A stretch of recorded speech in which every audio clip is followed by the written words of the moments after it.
So, as you might know, I've been doing a series or hoping to do a series on American Transcendentalists and how their radical shift in perspective has informed my life and probably has in some way informed your life. And today I'm talking again about Ralph Waldo Emerson. And some of you know I grew up in Massachusetts. I just got a whole bunch of photos today from a friend who's showing me how deep the snow is over there. And it brought to mind a time that I would often go into Cambridge, the land of the American Transcendentalists, where they kind of became well known.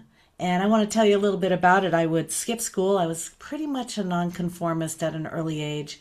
It didn't make sense to me. I grew up outside of Boston, and there were these trains or trolleys that would go into Boston or Cambridge, Harvard Square. And I was having a difficult time in school. My parents were very unhappy, I'll say, and made life a little difficult for me and my brother. And what was going on in school, whether it was gym class or math class or even science class, it didn't capture my attention. And I had this wildness in me that I knew there was something more to life. And I was silently drawn and pulled to going into Harvard Square. Harvard Square, as you may know, is where the home of Harvard University is, and that's where my father went to school. And that's also one of the very first places that Ralph Waldo Emerson gave a speech. And he had formed what was called the Transcendentalist Club. And I'm going to share a little bit about him for those of you who don't know, and maybe you'll be interested, maybe you won't, but he was definitely a nonconformist, and not by design. He was born in the early 1800s, and he was born to a long lineage of Puritan ministers. And his father was a minister, his grandfather was a minister. And, I didn't know much about Puritanism, but it certainly wouldn't have suited me, I can tell you, and I don't think it suited him. It was during that time when he was in his 20s or 30s, and you might have heard of temperance. In my grandmother's home, she lived in a very old New England colonial home and was from a long generation of Americans. And she had a sign on one of her wooden doors that said temperance. And this was the time in the early 1800s that New England was in moral reform, and there was temperance, abolition, religious discipline, social order, and emphasizing restraint, self-control, and really that external authority. A lot of external authority, and that's really what Puritanism was. And Puritanism emphasized restraint, external authority, and obedience and doctrine, and considered all of us sinners, right? But he was suddenly had this shift in perspective, and it was after a trip. Well, first of all, it was after losing his wife and his son and his father, but it was also after a trip he made to England where he got his hands on some ancient Indian texts, the Vedic texts. I believe it was the Bhagavad Gita. And it served to shift his perspective, one perspective that he already had, where he realized that, in each and every one of us, there is the soul of the whole. In each and every one of us, there is innate goodness, not a sinner.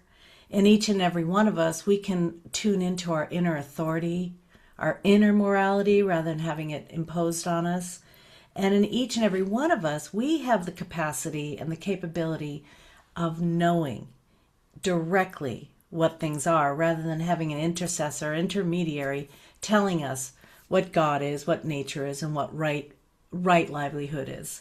So he had this shift that was already intuited in his mind, and that's when he started writing, and he wrote his first Transcendentalist lecture on nature, just recognizing the purity of nature, and nature being the expression of inner authority and direct knowing and innate goodness. So he was often trying to express to a whole bunch of Puritans how the self with a capital S, and for those of you who don't know what that means, it's really the spirit, the true spirit of someone and or God, that the self is not separate, that you and your soul is not separate from this fabric of life. And wisdom does not require mediation. And I know you know this, and I know you've been silently pulled to your place, to your inner authority, and to cultivate your own right action. And that's really important today, is to see if you can find your sovereignty in the midst of cacophony of the news and people's stress and people's anger. And so he gathered a few people, as you might have heard of some of them, Henry David Thoreau, who was his student, and Margaret Fuller, and he gathered a few people who saw the world as he did, and it was very unusual. They were kind of coming out of the closet in this way. And he said, in the solitude, he said, solitude was not an escape. It was the essential contact with reality. So solitude, freeing yourself from the good opinions of others, from the authority of others, from imposed ideas and what should be important. He said, in the solitude to which every man and woman is always returning, he is surprised to find himself, or she is surprised to find herself. In silence, the noise of borrowed opinion fell away, and in nature, the mind remembered its original shape, free from impressions that you didn't invite. So this is why he influenced Henry David Thoreau, who was also non-compliant and really into simplicity. And we'll cover him next week and talk a little bit about his impetus to go live on the pond, Walden Pond over there. But I thought what we could do is share today a little bit of a meditation which will help you to find your inner authority, which is already right here. It's just to removing all of the shoulds and the impositions that you make on yourself. And we're going to work with that. And we'll start with, we'll start by taking a journey. Some people say it's the longest journey, but you don't have to go anywhere. It's that journey from your head to your heart. And this is where I would believe your heart wisdom lies, that when you bring your attention down to your heart, you're actually creating more coherence in the mind. And I think of each one of us, especially meditators like us, as a beacon that whether we turn our light on or not, we are light, and that we have an effect of creating coherence in the environments we're in and bringing peace to the people we surround. And it's not something you have to try to do. It's just who you are, that you can create peace just by your own personal frequency. So I'm going to guide you into a meditation about the heart-centered breath, and then we'll move into what I like to call the open awareness practice or presence practice that you can do anytime, anywhere. It's about non-doing, so you wouldn't be doing it anytime, anywhere. You would just be being it. And then I think what we could do at the end is something that I'll share with you now so you're prepared for it, is a sutra practice. Now, sutra means stitch. In Sanskrit, sutra refers to a bit of knowledge, like a sentence or a word, that you stitch into one's awareness. And we're going to do this now, and I'll give you an example of what it might be like. Imagine that you're sitting on a side of the still pond. Maybe it's Walden Pond, or a pond near your house, or it could be a lake.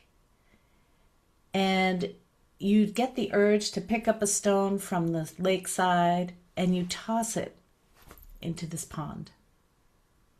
And then the pond, the rock has a way of creating ripples.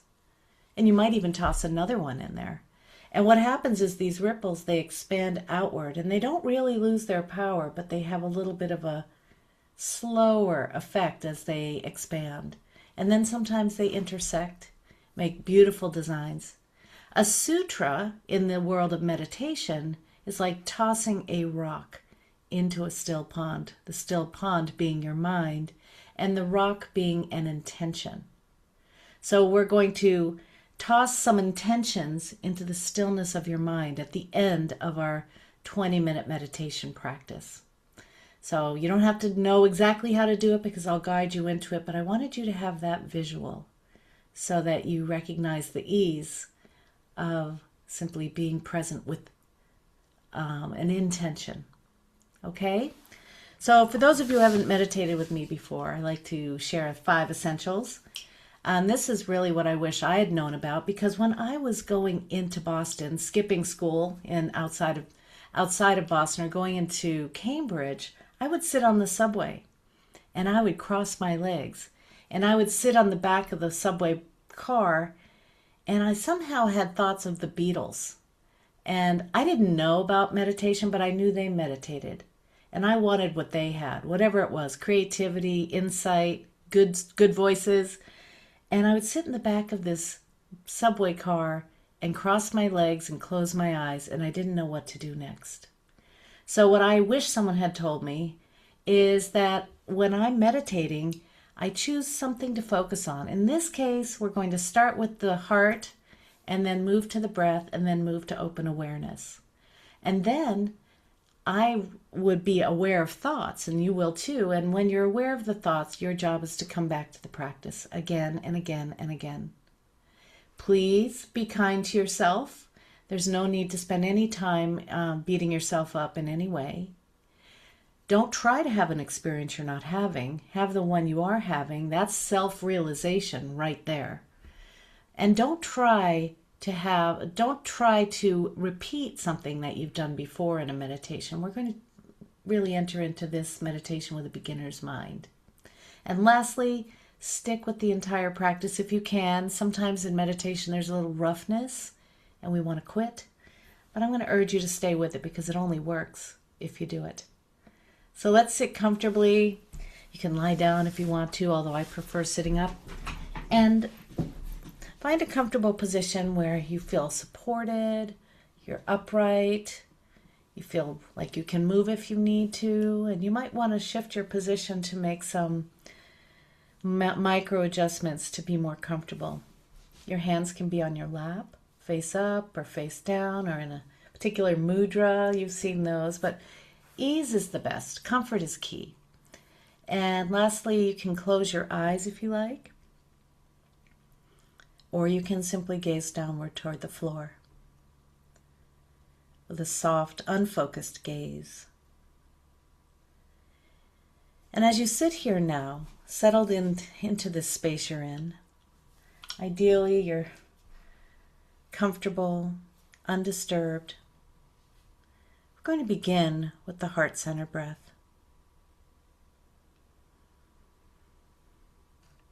So you can begin now by bringing your attention to the area of your heart, right behind that breastbone.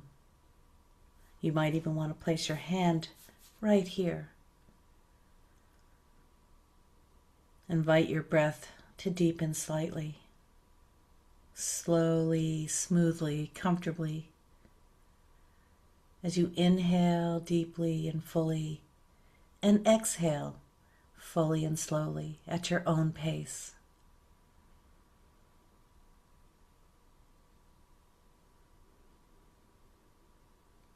Maybe giving yourself 3 long, slow, deep breaths.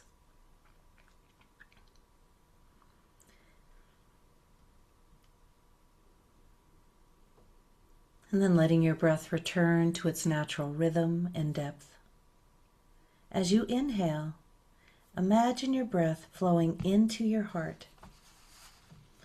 And as you exhale, imagine it flowing out through your heart, like there's a doorway in your heart center where the breath flows in and out.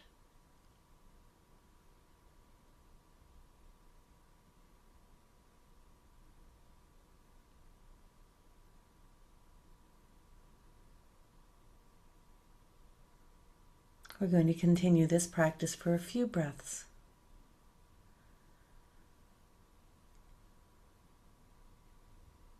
This simple practice helps you to become more emotionally balanced, resilient, and clear.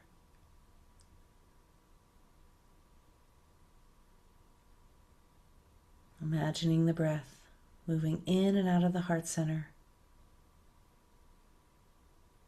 allowing your mind to soften as the heart takes the lead.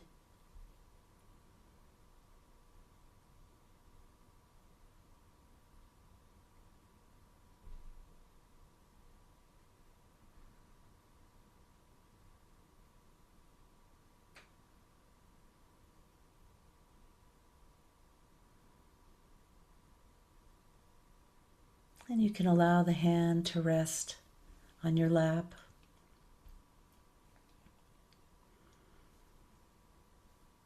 And as you sit here, let your body be supported by the chair or the cushion. Let your feet rest on the floor. Feel the support on your back as you lean against the chair.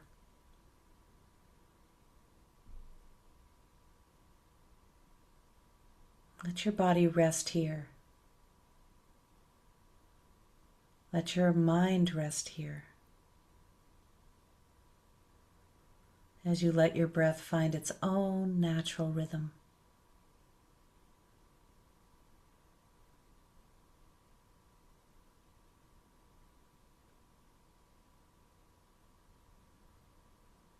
Imagine that you're being breathed. Tuning into the pauses between each breath.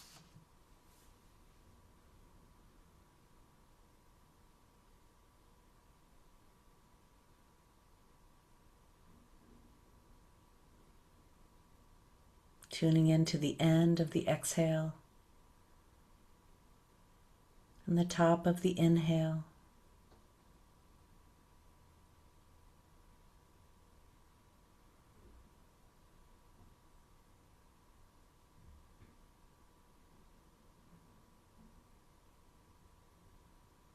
The message being it's okay to let go.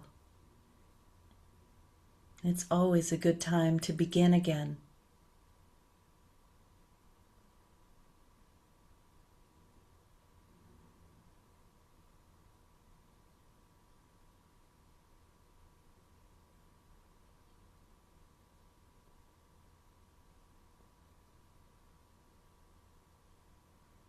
Whenever you notice your mind drifting away to another time or place, come back here, right here, and begin again.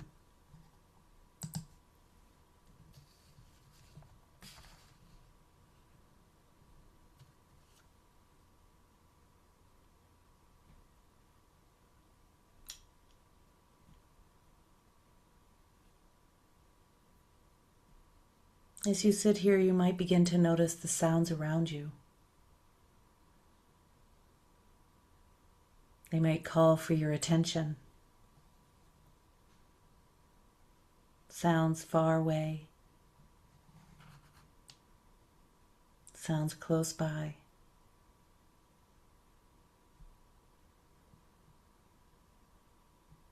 Imagine simply letting these sounds be as they are.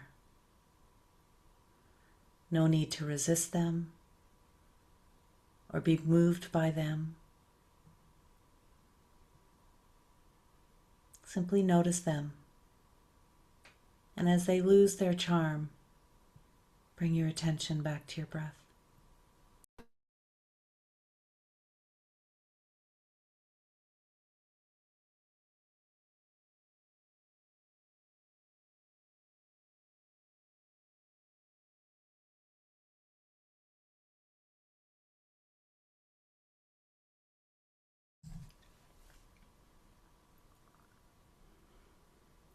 And with the same non-interference, allow everything in your body and nervous system to exist right here. The warmth or the coolness.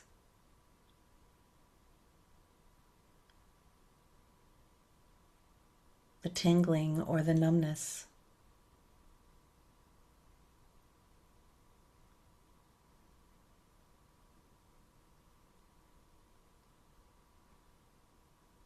tension and the relaxation.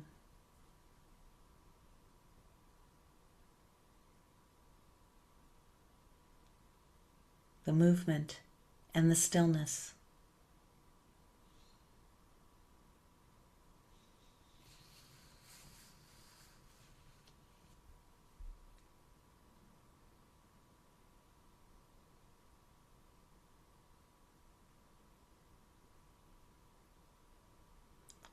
Imagine allowing everything to be exactly as it is. The world outside you, the world inside you, the movement of your mind, and the movement of your breath.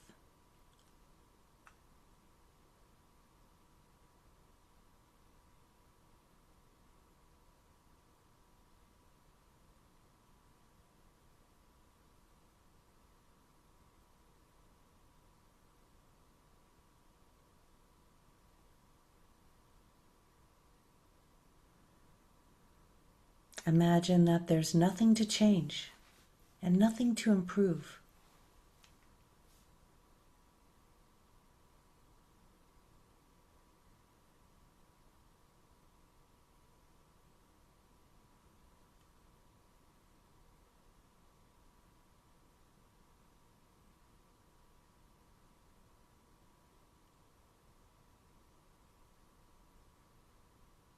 Your existence is enough.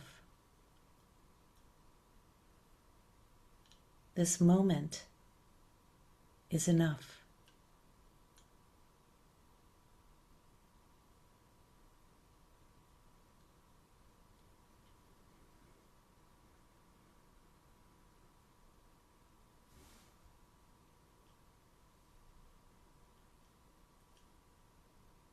There's no need to compare this moment to any idea of how it should be.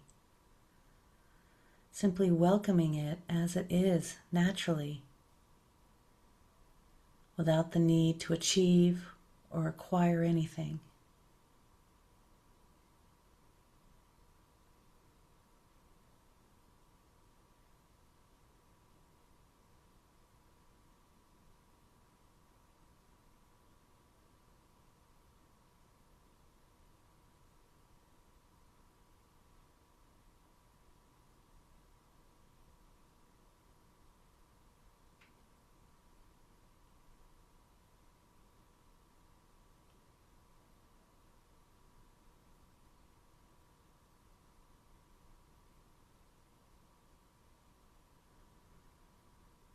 Perhaps you notice the distinction between pleasant and unpleasant, liking and disliking,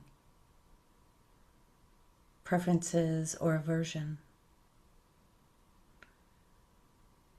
See if it's possible not to add resistance to what you don't like or prefer.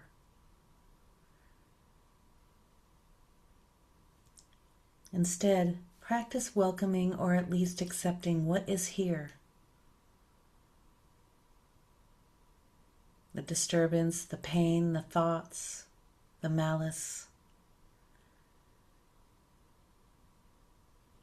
This is not resignation or giving up your agency. This is simply being with what is right now.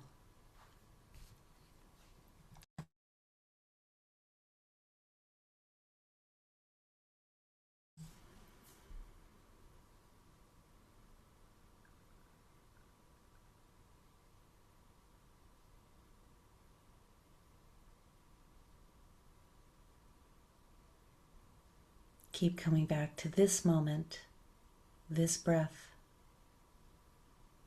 this body, this place.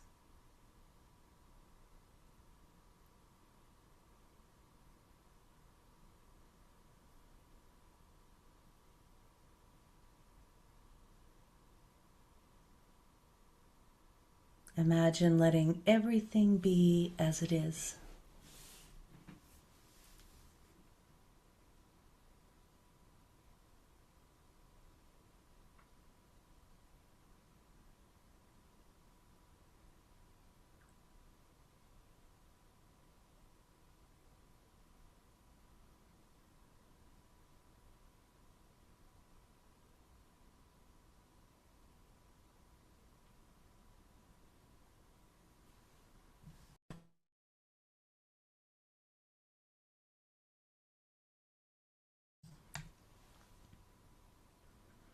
You might silently say to yourself, I accept everything as it is.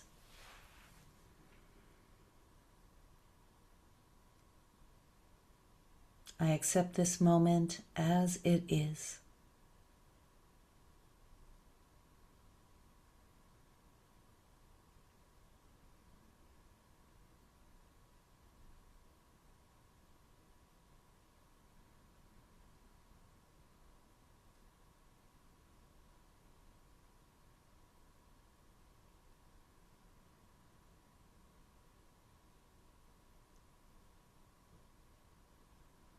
In this state of acceptance, I take responsibility for my projections, my judgments, my dissatisfaction.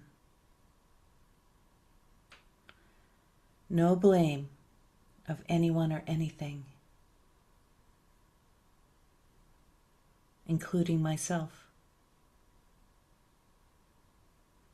Just trying this on in this perfect moment.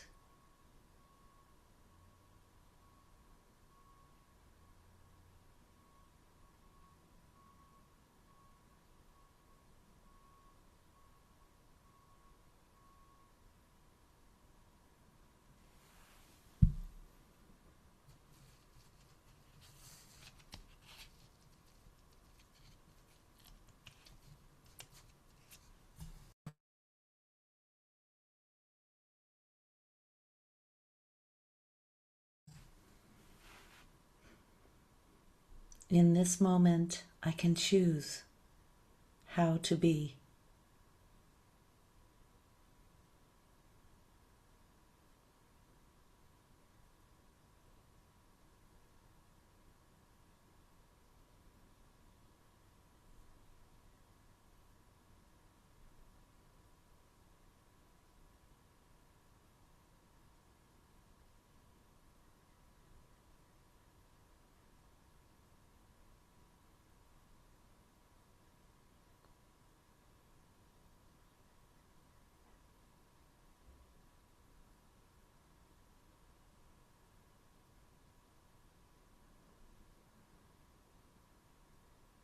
And I invite you to say these affirmations silently to yourself. I am not threatened. I am safe.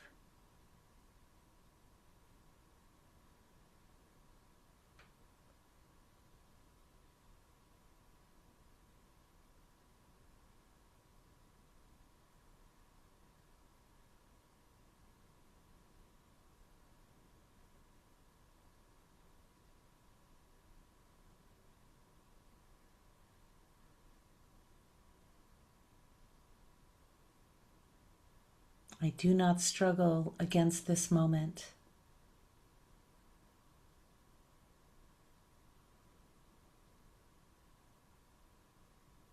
I accept everything as it is.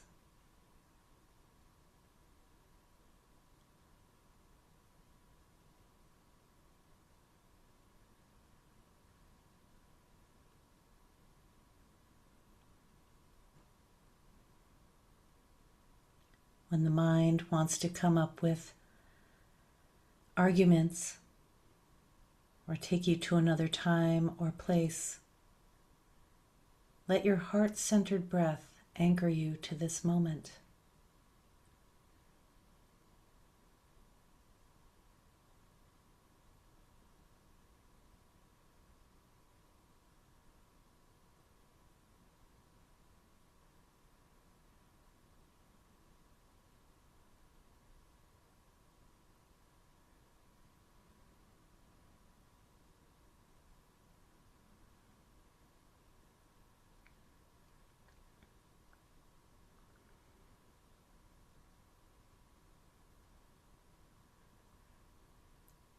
Imagine your heart expanding. Imagine a quiet sense of connection.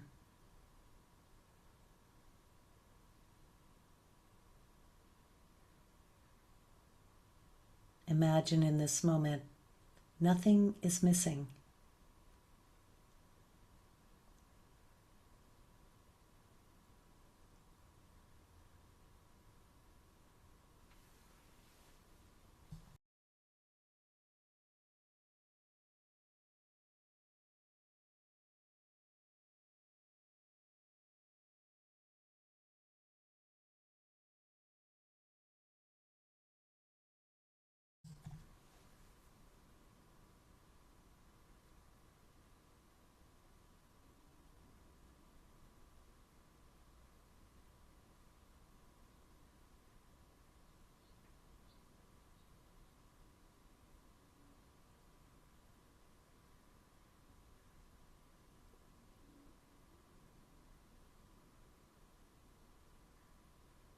Resting in the quietness of being.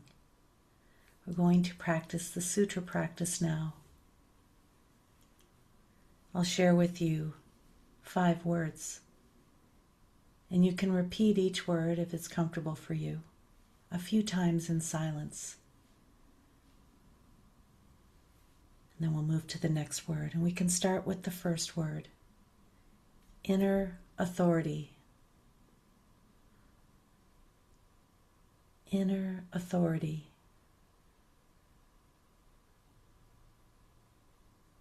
Inner authority.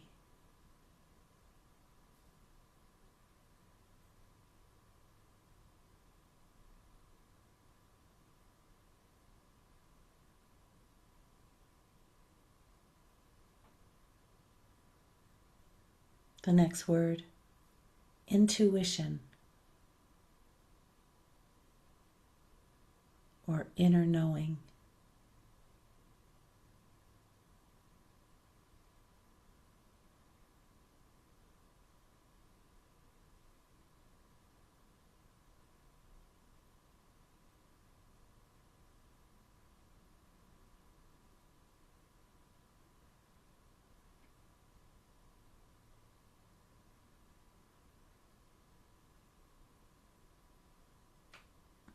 Awakening.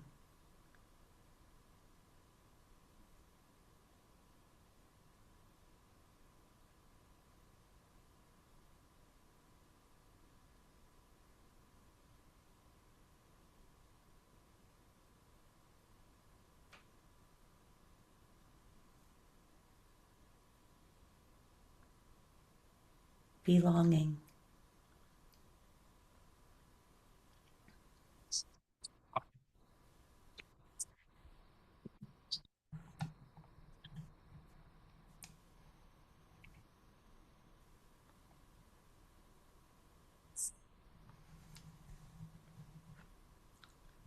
And unity.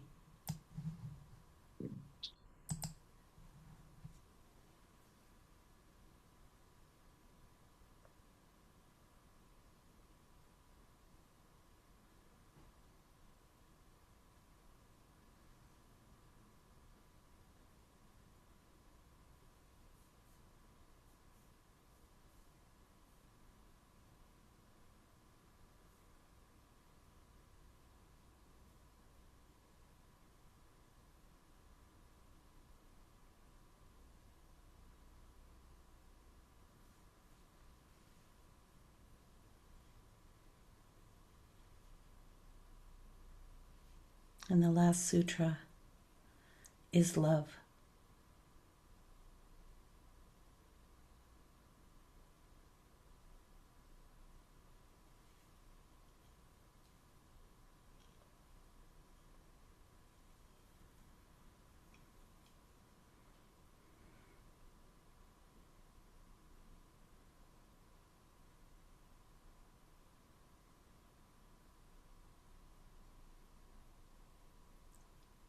And after the ripples in the pond have stilled, simply rest in being.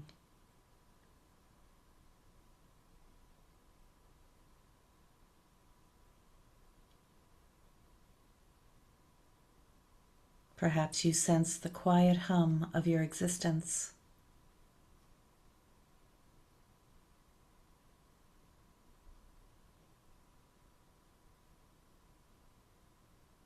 or feel a sense of coming home to yourself, to who you really are.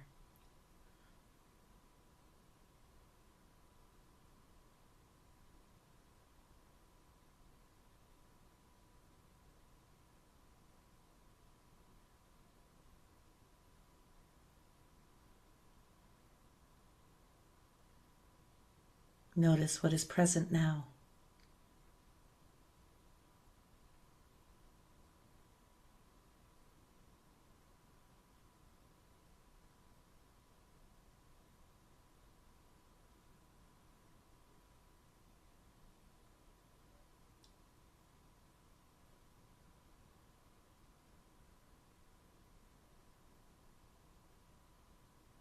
Perhaps you feel spaciousness or contentment or ease.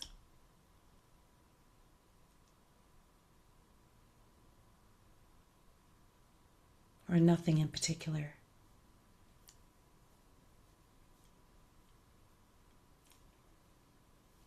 Whatever you feel, it belongs here.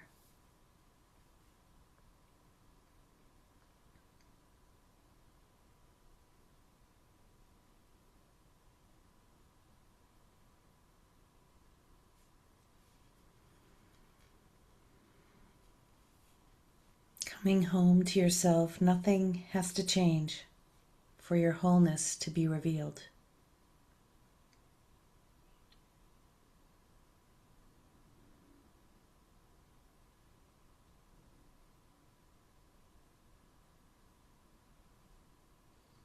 Begin now to bring your awareness back to your body.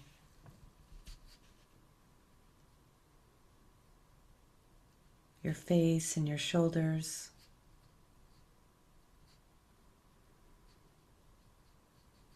Your back, your belly.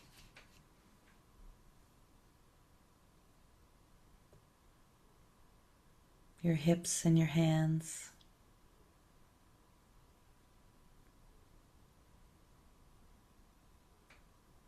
Your legs and your feet.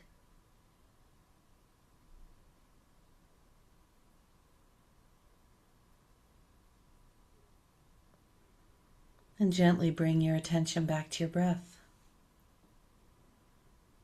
And way the breath moves the body without effort, without wishing it were different, and without judgment.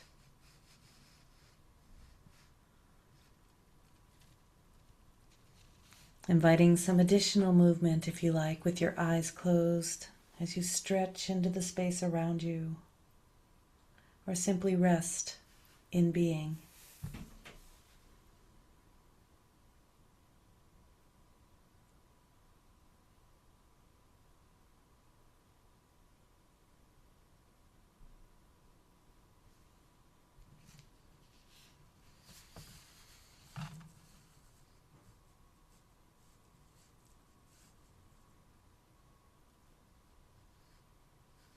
Taking your time and maintaining this sense of being without it being overshadowed by judgments or to-do lists or external authority.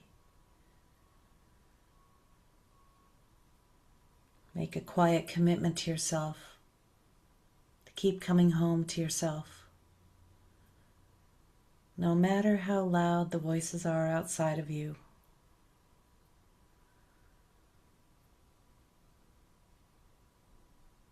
Come home to your place of peace. And taking some deeper breaths, you might begin to open your eyes. There's no rush. First with a downward gaze.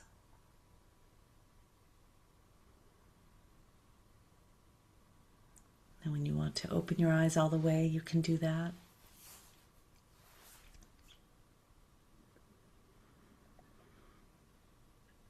Taking the time to honor yourself for choosing to spend your time this way. And I like to put my hands together, letting my thumbs gently rest on my heart. And honoring you for being the light in the world that is lighting the way for peace to be a reality?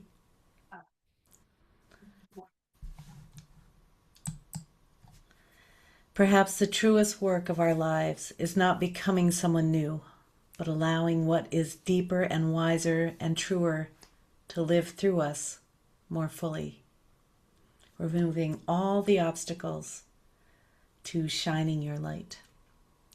Thank you for joining me today. Open awareness practice. What if we simply sat undisturbed, in peace, in love, and in presence? Okay, well, what happens when change arises from the inside?